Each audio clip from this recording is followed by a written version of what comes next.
प्रीतिकथामध्ये आपले स्वागत आहे. लाल इश्क भाग 6. गाथा घरी आली तेव्हा तिचा चेहरा उतरला होता. आपण उगाच भर रस्त्यात तमाशा केला याचा आता कुठे तिला पश्चाताप झाला होता.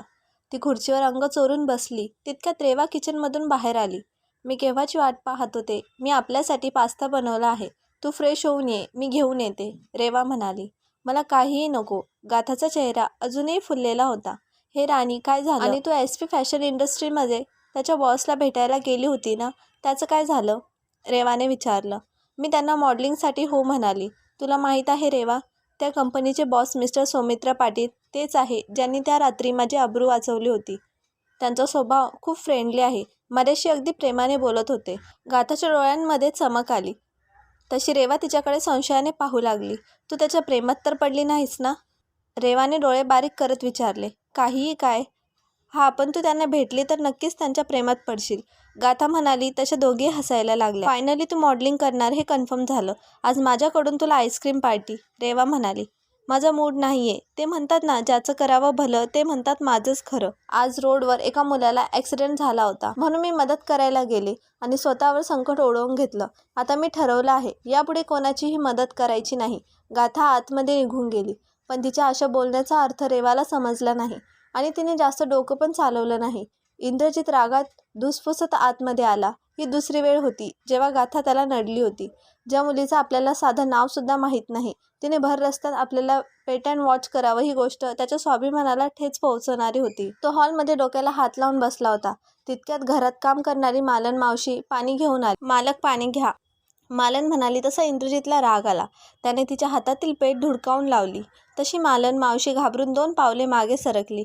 मी पाणी मागितलं होतं का? नाही ना, मग कशाला घेऊन आलात? इंद्रजित इतक्या जोरात ओरडला की घरातले सर्वजण हॉलमध्ये जमा झाले. इंद्रा, ही काय पद्धत झाली? त्या घरात काम करत असल्या तरी त्यांनाही स्वाभिमान आहे. आम्ही तुम्हाला हे संस्कार दिले आहेत का? कधी नव्हे ते दादासाहेब आज शुद्धीत होते म्हणून त्यांना इंद्रजितचं असं वागणं अजिबात आवडलं नव्हतं. तुम्ही तर संस्काराच्या गोष्टी करूच नका, कारण त्याचे ताशेरे तुम्हीच उडवले, इंद्रजित रागात धुसफुसत म्हणाला. हा प्रकार पाहून अक्कासाहेबांच्या चेहऱ्यावर स्मित हास्य झळकलं होतं. तुझ्या डोक्यामध्ये जो कचरा भरला आहे ना, त्यामुळे तुझी विचारशक्ती खुंटीत झाली आहे. आपल्या बापाचा एक जरी गुण तुझ्यामध्ये असताना तर आज तू आम्हाला जाब विचारला नसता. तुझ्या नावापुढे सरनोबत आहे म्हणून समाजामध्ये तुला इज्जत आहे. याच नावामुळे तुला 4 माणसं इज्जत देतात. म्हणून विसरू नको की हे नाव आमच्यामुळे तुला मिळालं आहे. त्यामुळे आवाज खाली करून बोलायचं. दादासाहेब पण तापट होते, त्यामुळे इंद्रजितचं त्यांच्यासमोर चालत नव्हतं. सरनोबत, इंद्रजित स्वतःशीच हसला. फक्त आडनाव असून काही होत नसतं. त्यासाठी स्वतःचं कर्तृत्व दाखवावं लागतं, जे आजपर्यंत तुम्हाला शक्य झालं नाही, कारण तुम्हाला फक्त वडिलोपार्जित प्रॉपर्टीवर मिजाज दाखवता आली आहे. ज्या माणसाला स्वतःची बायको सांभाळता आली नाही, तो काय मला संस्काराच्या गोष्टी शिकवणार? इंद्रजितने शेवटचं वाक्य उच्चारलं तसं दादासाहेबांचा हात उगारला गेला, जो त्यांनी लगेच खाली घेतला. प्रकरण चांगलंच तापलं होतं. दादासाहेब तसेच आतमध्ये जायला निघाले. तसा त्यांना काहीतरी आठवलं आणि ते मागे वळले.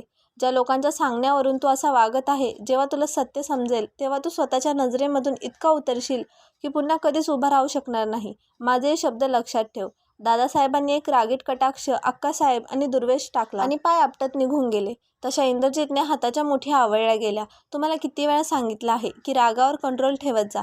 दादासाहेबांच्या पुढे आजपर्यंत कोणाचंही चाललेलं नाही, हे माहीत आहे ना तुम्हाला? तुम्ही आपल्या रूममध्ये जा आणि आराम करा, अक्कासाहेब प्रेमाने त्याला म्हणाल्या.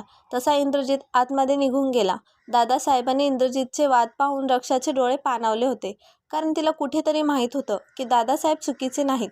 त्यांना बोललेलं तिला अजिबात आवडत नव्हतं. या घरामध्ये ती सर्वात लहान होती, त्यामुळे घरातील सर्वांचं तिला भरभरून प्रेम मिळालं होतं. म्हणून तिला माणसांच्या चांगल्या गुणांची पारख होती. अक्कासाहेब आपल्याच विचारांमध्ये हरवल्या होत्या. दादासाहेब आणि इंद्रजितमध्ये जी दरी होती ती त्यांनीच उभी केली होती. पण अजूनही सरनोबत त्यांची प्रॉपर्टी दादासाहेबांच्या नावावर होती. जोपर्यंत ती इंद्रजितच्या नावावर होत नाही तोपर्यंत त्यांना चैन पडणार नव्हतं. एक आनंदाची बातमी आहे. आपल्या दीक्षाला आमदारांच्या मुलाचे स्थळ आलं आहे. तुला काय वाटतं? देवेंद्र समोर असलेल्या खुर्चीवर बसत म्हणाले. त्याला विचारण्यासारखं काय आहे? ही तर चांगली बातमी आहे. पुढे जाऊन आपल्याला राजकारणामध्ये जम बसवायचा आहे. त्यासाठी आपल्या मुलींसाठी राजकारणी घराण्यातील स्थळ पाहायचे आहे. त्यांना लवकरात लवकर घरी यायला सांगा. आपण यावर्षी लग्नाच्या बार उडवून टाकूया. अक्कासाहेबांनी कोणालाही न विचारता निर्णय बोलून दाखवला. शिर्के यांची एक अट आहे. त्यांनी आपल्या मुलीसाठी इंद्रजितला पसंत केले आहे. त्यांची अट आहे की आधी त्या दोघांचं लग्न व्हावं. त्यानंतर ते दीक्षा आणि त्यांच्या मुलाच्या लग्नाला होकार देतील. त्यांचा पण एका अर्थी बरोबर आहे. इंद्रजित आपल्या घराण्याचा मोठा मुलगा आहे. आधी आपल्याला त्याचं लग्न करावं लागेल, नाहीतर लोक आपल्या तोंडामध्ये शेण घालतील. दुर्वेश म्हणाला. तशा अक्कासाहेब चिडल्या. इंद्रजितचं लग्न होणार नाही, हा आमचा शेवटचा निर्णय आहे. अक्कासाहेब म्हणाला तसे दुर्वेश शॉक झाले. हे तू काय बोलत आहेस मीनाक्षी? इंद्रजित या घराण्याचा वारस आहे. सरनोबतची पुढची पिढी त्याला पुढे घेऊन जायची आहे. त्यासाठी लग्न करावं लागणार. त्याचं लग्न झाल्याशिवाय आपण दोन्ही मुलींचं लग्न करू शकत नाही. दुर्वेश म्हणाला. तशा अक्कासाहेब कुस्तीत हसल्या. नशीब आम्ही तुमच्या आयुष्यात आलो, नाहीतर आजही तुम्ही दादासाहेबांचे नोकर बनून राहिला असता. आणि तुम्हाला कोणी सांगितलं की वंश फक्त मुलांनी पुढे घेऊन जायचा असतो. आपल्या 2 मुली आहेत. त्यांची मुलं झाल्यानंतर सरनोबत त्यांना दत्तक घेतील. पुढे जाऊन ते आपला वारस चालवतील. विसरू नका, रक्षा आणि दीक्षामध्ये सुद्धा सरनोबतचं रक्त आहे, जे आमच्यासाठी पुरेसं आहे. अक्कासाहेब म्हणाल्या. तू इंद्रजितला आपला मुलगा मानतेस ना, तरीही त्याच्याबद्दल असा विचार करतेस? दुर्वेश यांना अजूनही काही समजत नव्हतं. आम्ही इंद्रजितला मुलगा मानतो, पण त्यासोबत आम्ही पुढचा विचार करतो. आज ना उद्या आपण म्हातारे होणार. त्यानंतर या खानदानाचा कारभार त्याला पाहावा लागणार आहे. आपण गेल्यानंतर दीक्षा आणि रक्षाची जबाबदारी त्याच्यावर आहे. त्यासाठी आम्हाला इंद्रजित हवा आहे.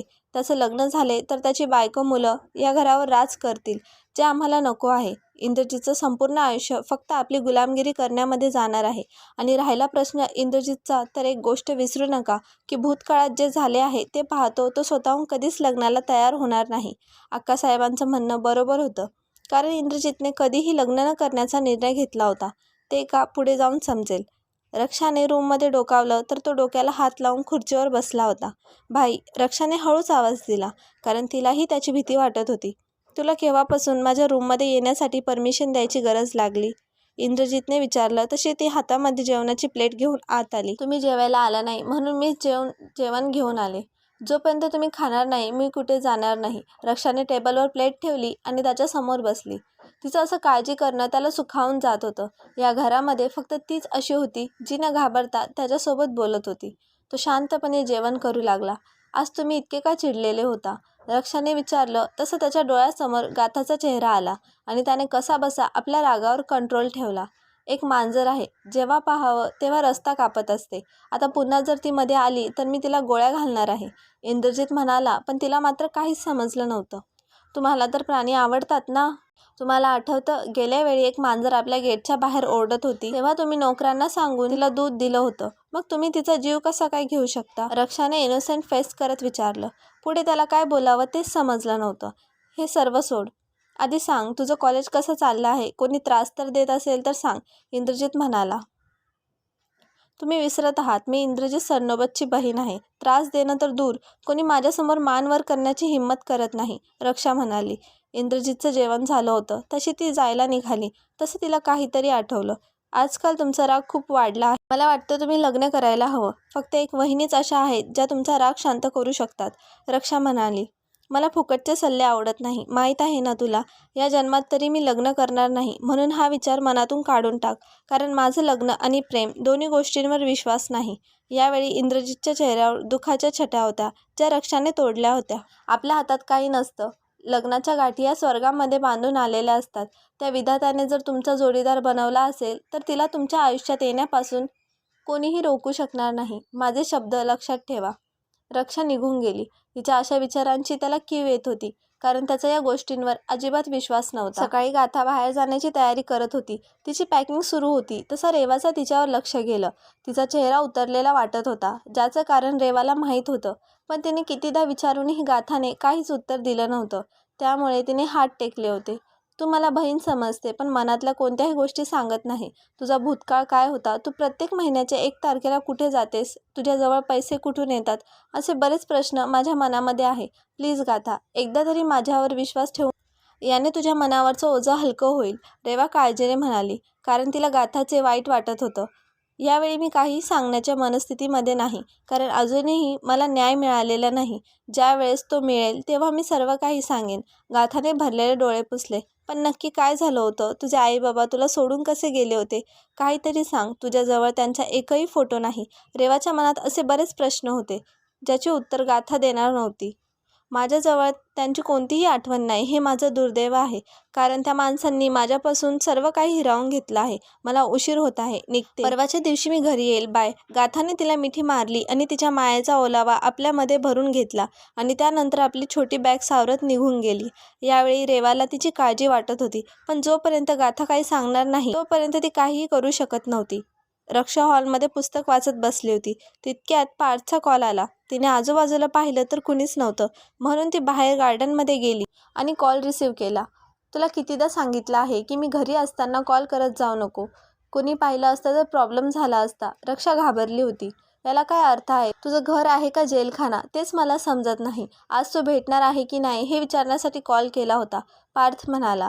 सध्या तरी कन्फर्म वाटत नाही, कारण आज अक्कासाहेब घरी आहेत. त्यांची नजर चुकवून जाणं म्हणजे जीव देण्यासारखं आहे. आपण पुन्हा कधीतरी भेटू. सॉरी. रक्षाला नाही म्हणताना वाईट वाटत होतं. It's okay dear. तुला मी नाही समजून घेणार तर मग कोण घेणार? शेवटी तू माझी होणारी बायको आहे. चल ठेवतो मी. लव्ह यू, पार्थ म्हणाला. I love you too. रक्षाने हसतच कॉल कट केला आणि मग वळली तर कैवल्य हाताची घडी घालून उभा होता, म्हणून ती घाबरली आणि खाली मान करून जाण्यासाठी निघाली. तुझ्या प्रत्येक बारीक हालचालीवर माझं लक्ष आहे, त्यामुळे जपून राहायचं, कैवल्य म्हणाला. तशी ती घाबरली, कारण त्याने जर कॉलवरचं बोलणं ऐकलं असेल तर ही गोष्ट तो अक्कासाहेबांना सांगितल्याशिवाय राहणार नाही, हे तिला माहीत होतं.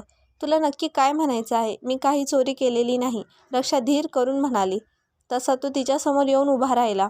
एक वेळ तू चोरी कर, ते परवडेल, पण ते सोडून जर तू दुसरं काही करण्याचा प्रयत्न केला तर तुझे काय हाल होतील हे तुला चांगलं माहीत आहे. इनफॅक्ट मी तर या घरचा जावई होण्याचे स्वप्न पाहत होतो, जे तुझ्यासोबत लग्न करून पूर्ण होणार आहे. कैवल्य विक्षिप्त हसत म्हणाला, ज्याचा तिला भयंकर राग आला होता. विचारही करू नको, विसरू नको मी तुझ्या आत्याची मुलगी आहे. रक्षाने आठवण करून दिली तसा तो मोठमोठ्याने हसायला लागला. तुझ्या माहितीसाठी सांगतो की माझे वडील हे अक्कासाहेबांचे मानलेले भाऊ होते, त्यामुळे आपल्यामध्ये कोणतेही रक्ताचं नातं नाही आणि चूक तुझी आहे. जर तू आधीपासून मला दादा नाही तर भाऊ म्हणाली असती तर असा विचार मी केला नसता. कैवल्य अजूनही हसत होता, ज्याचा तिला भयंकर तिटकार आला होता. तो किती पातळ यंत्रीय माणूस आहे हे तिला चांगलं माहीत होतं. हुल कोणाला देतो? हा, पुन्हा जर रक्षाच्या आडव्यात गेला तर लक्षात ठेव, मी अक्कासाहेबांची मुलगी आहे. नाही तुझे तुकडे करून कुत्र्याला खायला घातले तर नावाची दीक्षा नाही. दीक्षाचे डोळे आग ओकत होते. ती निडर आहे, त्याला माहीत होतं, म्हणून तो सहसा तिच्या नादी लागत नव्हता. इतका चिडायला काय झालं? मी तर नॉर्मल बोलत होतो, कैवल्य सारवा करत म्हणाला. तुझी नाटकं माझ्यासमोर चालणार नाही. एक गोष्ट लक्षात ठेव, तू या घरचा नोकर आहेस, मालक बनण्याचा प्रयत्न करू नको. पुन्हा माझ्या बहिणीला त्रास दिला तर तुझे असे हाल करेल ज्याचा विचार तू स्वप्नातही करू शकत नाही. दीक्षाने रक्षाचा हात पकडला व तिला आतमध्ये घेऊन जाऊ लागली. तू कशाला त्याच्या नादी लागत असते? तुला माहीत आहे ना तो कसा आहे. आधीच तिचा स्वभाव भित्रा असल्यामुळे रक्षा घाबरली होती. आधी तू असं घाबरणं सोडून दे. मला तर कधी कधी असं वाटतं की तुझ्यामध्ये सर्नोबत्यांचे रक्त नाही, म्हणून नेहमी भिगी बिल्ली बनून रागात असते. मला अक्कासाहेबांना विचारावं लागेल त्यांनी कोणत्या अनाथ आश्रममधून तुला दत्तक घेतले आहे, नाहीतर मला वाटतं की त्यांनी तुला रस्त्यावरून उचलून आणली असणार, म्हणून तो अशी आहे. दीक्षाचा राग पाहून तिला हसायला आलं होतं. रक्षाने तिला मिठी मारली. माझी मोठी ताई असताना मला कशाचीही भीती नाही, कारण तू नेहमी मला प्रोटेक्ट करायला असणार आहे, रक्षा म्हणाली. दीक्षा स्वभावाने कशीही असली तरी तिचं आपल्या लहान बहिणीवर प्रेम होतं आणि कैवल्यचे मनसुबे ती जाणून होती, म्हणून तिला रक्षाची नेहमी काळजी वाटायची, म्हणून ती नेहमी रक्षाच्या बाजूने उभी राहायची. दादासाहेब कोल्हापूरला जाण्यासाठी निघाले होते. अजूनही जमीन जुमल्याची कामं तेच पाहत होते, कारण त्यांना कोणावरही विश्वास नव्हता. आधीच अक्कासाहेब आणि दुर्वेशांचे इरादे चांगले नव्हते. इंद्रजितच्या नावावर प्रॉपर्टी केली असती तर ते अक्कासाहेब यांच्या घशात गक असती, हे त्यांना चांगले माहीत आहे. पण दुर्दैव याचं होतं की इंद्रजित त्यांच्यासोबत राहून अगदी त्यांच्यासारखा झाला होता, म्हणून तो दादासाहेबांना जुमानत नव्हता. त्यांच्या मोबाईलची रिंग वाजली. त्यांनी एक नजर कॅलेंडरवर मारली तशी त्यांच्या काळजामध्ये कळ उमटली, कारण आज एक तारीख होती. हॅलो. दादासाहेबांनी कॉल रिसीव्ह केला. हॅलो दादासाहेब, आज ती येणार आहे, पलीकडची व्यक्ती म्हणाली. तसे दादासाहेबांनी दीर्घ श्वास घेतला. तिला काही अडचण असेल तर विचारा. पैशाची काही गरज लागली तर मला सांगा. तिला कशाचीही कमतरता भासता कामा नये, दादासाहेब म्हणाले. पैसे तिला असेही भेटतात, पण तिला पैशापेक्षा दुसरं काहीतरी हवं आहे. ते काय हे तुम्हाला चांगले माहीत आहे. ती प्रत्येक महिन्याला तोच प्रश्न विचारतो, जे मला बेजार करून सोडतात, कारण तिच्या कोणत्याही प्रश्नाचं उत्तर माझ्याजवळ नसतं. आणखी किती दिवस आपण सत्य लपवणार आहोत? आज नाही तर उद्या तिला समजणारच आहे, पलीकडची व्यक्ती म्हणाली. ज्या दिवशी समजेल त्या दिवशी पाहता येईल, पण सध्या तरी तिला काहीच कळता कामा नये. आमच्या जर मनात असतं तर आम्ही तिला स्वतःच्या घरी घेऊन आलो असतो, पण मालक असूनही आम्हाला या लोकांना घाबरावं लागतं. कारण उद्या जर तिला काही झालं तर आम्ही स्वतःला कधीच माफ करू शकणार नाही. दादासाहेब चिंताग्रस्त होत म्हणाले. ठीक आहे, तुम्ही काळजी नका करू, मी पाहतो काय करायचं ते. असं बोलून त्या माणसाने कॉल कट केला. तसा दादासाहेब त्यांच्या डोळ्यासमोर तो प्रसंग जसाच्या तसा तरळला, जो विसरण्याचा ते आजपर्यंत प्रयत्न करत आले होते, जे त्यांच्याने शक्य झालं नव्हतं. इंद्रजित आपल्या कॅबिनमध्ये फाईल पाहण्यामध्ये गुंतला होता. तसा कैवल्य आत आला. काम फक्त झाले होते आणि त्या मुलीचं नावाने ॲड्रेस समजलं आहे. कैवल्य अगदी खुशीत म्हणाला. कोण आहे ती? इंद्रजितने विचारलं. ते म्हणतात ना, काखेत कळसा आणि गावाला वळसा, असं झालं होतं आपलं. ती मॉडर्न कॉलेजमध्ये शिकते. यावर्षीची ब्युटी क्वीन हा किताब तिने जिंकली आहे. त्या रॉकीने तिला सिलेक्ट केलं होतं. त्यानंतर तिची भेट सौमित्रसोबत घालून दिली होती.